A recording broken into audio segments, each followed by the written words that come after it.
We're from Alamogordo. Sunday night, I was just watching TV, and then for a couple minutes before it, like, my memory is kind of fuzzy. I had a seizure, and when I came to, I was having trouble breathing, and there was severe pain in my back and in my chest. When I noticed that he wasn't sitting on the chair where he had been, he was on the floor. And so then I called Ron, and, you know, we went over to him and just tried to make sure he didn't hurt himself. So I went to a local emergency room. Well, they did some tests there, and then they saw some things that looked odd, and so that's what they saw in his chest, in his lungs, some stuff that didn't look right.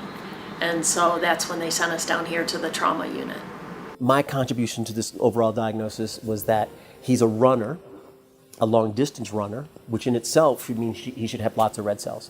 He also lives at a higher altitude over in Alamogordo, and people who live at a higher altitude also have more red cells. Well, his were slightly lower, along with his white count and his red cell count.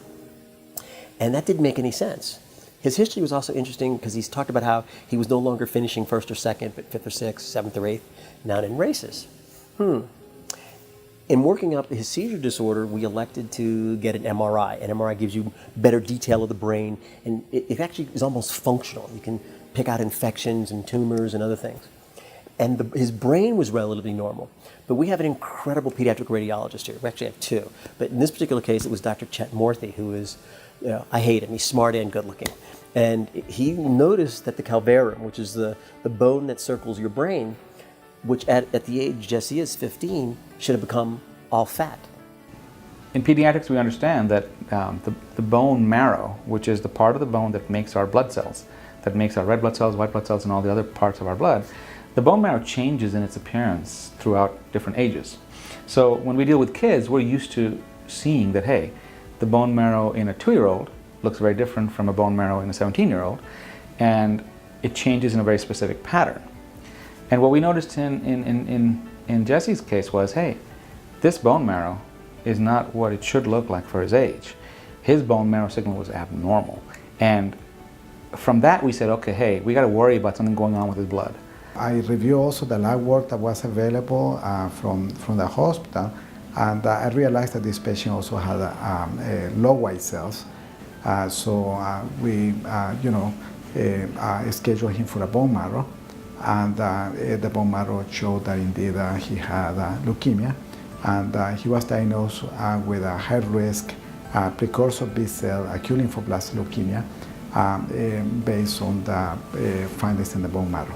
Healthy, cross-country runner, not a single sign of even a sniffle. And yet this group of professionals down here was able to be rigorous enough to let no stone be left unturned, and it wasn't one particular thing, it was the combination of things that any one of those signs a doctor somewhere else may have, probably would have let him go and given him vitamins or say he's anemic or whatever.